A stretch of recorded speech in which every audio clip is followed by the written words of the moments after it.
आज Doubtnut app download करें। Doubtnut पर अपने सभी गणित, रसायन विज्ञान, भौतिक विज्ञान और जीव विज्ञान के डाउट्स का करो सफाया। बस प्रश्न की फोटो खींचो, एक ही प्रश्न को क्रॉप करो और तुरंत वीडियो सोल्यूशन पाओ। अभी डाउनलोड करें। प्रश्न हमें दिया है कि किसी अक्ष के परितः घूर्णन करने वाले किसी पिंड की घूर्णन गतिज ऊर्जा के लिए हमें व्यंजक जो घूर्णन गतिज ऊर्जा ई से व्यक्त होती है 1:2 आई ओमेगा वर्ग से निगमित कीजिए। इसके आधार पर हमें जड़त्व आघूर्ण को परिभाषित भी इस प्रश्न में करना है। तो देखिए, इसके लिए हम कल्पना करते हैं कि हमारे पास एक पिंड है। साधारणतः यह पिंड यदि यहाँ पर है और उससे गुजरने वाला एक अक्ष यहाँ पर हमारे पास इस बीच पे मौजूद है। ठीक है, इस अक्ष को हमने नाम दिया एक्स डैश अक्ष। अब यह जो पिंड है, इस पिंड की स्थिति हमने कुछ इस प्रकार ले ली और बोला जा रहा है कि यह पिंड जो है इस अक्ष के सापेक्ष किसी निश्चित कोणीय वेग ओमेगा से घूर्णी गति कर रही है। ठीक है, तो हम क्या बोल सकते हैं, इस पिंड को बहुत सारे असंख्य कणों से मिलकर बना हुआ मान सकते हैं। अब यदि असंख्य कणों से मिलकर बना हुआ है तो प्रत्येक कण यहाँ पर, चलिए हमने 2-3 कण यहाँ पर ले लिए हैं। अनेक अनेक स्थितियों पर पहला कण यहाँ पर मौजूद होगा जिसका द्रव्यमान हमने m1 ले रखा है। इसी तरह दूसरा कण यहाँ पर मौजूद होगा जिसका द्रव्यमान हमने m2 ले रखा है, और तीसरा कण मान लीजिए यहाँ स्थित होगा, उसके द्रव्यमान को m3 हमने ले रखा है। उसके अनुसार घूर्णन अक्ष से उनकी दूरियां क्या होती हैं, क्रमशः हमने यहाँ पर लिखा, इसे r1 से प्रस्तुत किया हुआ है, इसे हमने r2 से प्रस्तुत किया है m2 के द्रव्यमान के लिए उसकी अक्ष से उसकी लंबवत दूरी को, और तीसरे कण के लिए हमने उसके अक्ष से लंबवत दूरी को r3 से स्पष्ट कर रखा हुआ है। ठीक है, ये पिंड के लिए हमें ये स्थितियां दे दी गई हैं। अब जैसा कि वह पिंड जो है निश्चित कोणीय वेग ओमेगा से यदि घूर्णी गति कर रहा है उस अक्ष के सापेक्ष, तो प्रत्येक कण है, तो प्रत्येक कण भी उसी कोणीय वेग, प्रत्येक कण उसी कोणीय वेग ओमेगा से, यहाँ पर यदि हमने ओमेगा 1, ओमेगा 2 और ओमेगा 3 प्रत्येक कण के लिए ले लिया तो उनका मान देखिए वो समान होगा, क्योंकि पिंड पूरा कोणीय वेग ओमेगा से घूर्णन गति कर रहा है, तो यहाँ पर प्रत्येक कण भी उसी कोणीय वेग से घूर्णन गति करेंगे। लेकिन अगर हम यहाँ पर बात करते हैं रेखीय वेग की, तो रेखीय वेग किस प्रकार रेखीय वेग होता है, वहाँ पे उनके घूर्णन अक्ष से दूरी से भी संबंधित। इसे हम किस प्रकार लिखते हैं, रेखीय वेग को v से प्रस्तुत करते हैं जिसका मान होता है कोणीय वेग और उस दूरी से या दूरी के गुणनफल से संबंधित। क्योंकि देखिए, कोणीय वेग का मान तो नियत है, लेकिन r क्या होता है, उस द्रव्यमान का उस घूर्णन अक्ष से लंबवत दूरी। देखिए, प्रत्येक कण के लिए उसका मान अलग अलग है, दूरियां अलग अलग हैं, तो दूरियों के कारण उनके रेखीय वेग भी अलग अलग होंगे। उनके रेखीय वेग को हम किस प्रकार लिख पाते हैं, देखिए उनके संदर्भ में प्रत्येक घूर्णन अक्ष से प्रत्येक कण की दूरी, प्रत्येक कण ले लिया हमने, प्रत्येक कण के रूप में उन्हें हमने m1, m2 और m3 चलिए हमने ले रखा है। बहुत सारे कण यहाँ पर होंगे, उसके संदर्भ में प्रत्येक कण के संदर्भ में उनके घूर्णन अक्ष से दूरियां क्रमशः r1, क्रमशः r2 तथा r3 हैं। इतना भी हमने देख लिया। अब इनके कारण जो यहाँ पर वेग होगा, रेखीय वेग, वो क्रमशः v1, v2 और v3 होगा, और इसका मान क्या क्या हो रहने वाला है, ओमेगा r1, ओमेगा r2, इसी तरह ओमेगा r3। देखिए, सभी कणों के लिए तो हम नहीं बता सकते, तो हमने कम से कम 3 कण ले लिए हैं, और भी बहुत सारे कण होंगे जो उनके द्वारा पिंड का निर्माण करते हैं।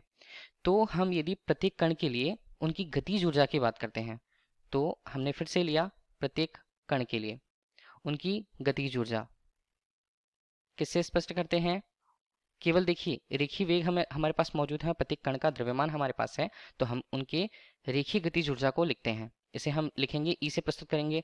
प्रत्येक कण के लिए यदि करना है तो इसे हमने E1 लिया, इसका मान होगा 1:2 m1 v1 वर्ग के रूप में। इसी तरह दूसरे कण के लिए इसका मान उस संदर्भ में 1:2 m2 v2 वर्ग के रूप में, और इसी तरह तीसरे कण के लिए हमने उसके रेखीय गतिज ऊर्जा को 1:2 m3 और v3 वर्ग के रूप में स्पष्ट कर रखा हुआ है। चूंकि हम जान रहे हैं कि पूरा पिंड जो है बहुत सारे असंख्य कणों से मिलकर बना हुआ है, तो पूरे पिंड के लिए उनके कणों के आधार पर या उनके कणों को जोड़ करके हम उनकी पूर्ण गतिज ऊर्जा को निकालें, पिंड के लिए गतिज ऊर्जा को निकालें, तो हम इसे क्या करेंगे, ई से प्रस्तुत करेंगे और टोटल कर देते हैं। ठीक है, इनके मान क्या क्या होंगे, इनके मानों को क्रमशः उनके कणों के आधार पर जोड़ा जाए, तो 1:2 m1 v1 वर्ग हमने लिख लिया, इसी तरह 1:2 m2 v2 वर्ग हमने लिया, और इसी प्रकार तीसरे कण के लिए 1:2 m3 v3 का वर्ग हमने लिया हुआ है। और ये क्या है, बहुत सारे कणों से मिलकर बने हुए, तो प्रत्येक कण के लिए भी हम इसे लिख सकते हैं। तो हमने इतना लिख लिया। तो देखिए, ये है गतिज ऊर्जा, गतिज ऊर्जा रेखीय रूप से। अब इन्हें हम क्या लिख सकते हैं, 1:2 m1।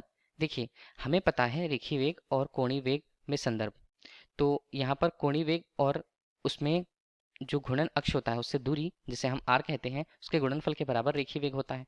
इसी आधार पर हम इनके मानों को रख लेते हैं m1। तो हमने रखा है v1 के मान को ओमेगा वर्ग r के रूप में, r1 वर्ग के रूप में, ठीक है। इसी तरह 1:2 m2 ओमेगा वर्ग r2 वर्ग के रूप में, और इसी तरह 1:2 m3 ओमेगा का वर्ग और r3 का वर्ग। इसी तरह से बहुत सारे कण होंगे, हम उनकी स्थितियों को लिख लिए हैं। अब यहाँ पर गतिज ऊर्जा देखनी है तो ET बराबर हमने लिखा, देखिए कौन कौन से मान हमारे पास यहाँ पर उभयनिष्ठ आ सकते हैं। 1:2 हमने बाहर ले लिया और ओमेगा वर्ग को हमने बाहर ले लिया। अब बचा हमारे पास क्या क्या, m1 r1 वर्ग, इसी तरह m2 r2 वर्ग, इसी तरह m3 r3 वर्ग, और ऐसे ही बहुत सारे कण यहाँ पर उपस्थित होंगे।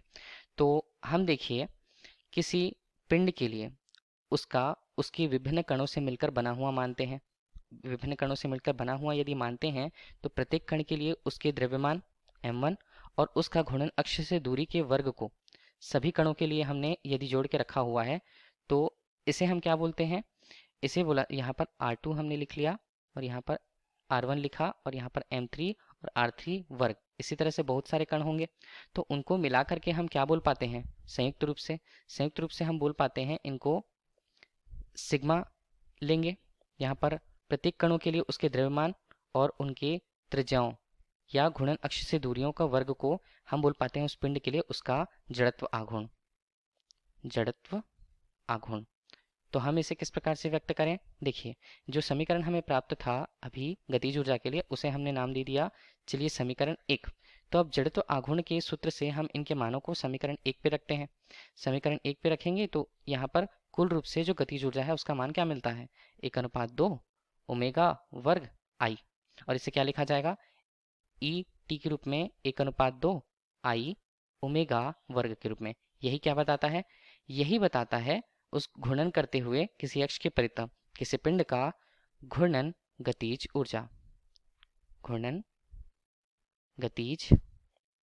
ऊर्जा को यही सूत्र प्रतिपादित करता है।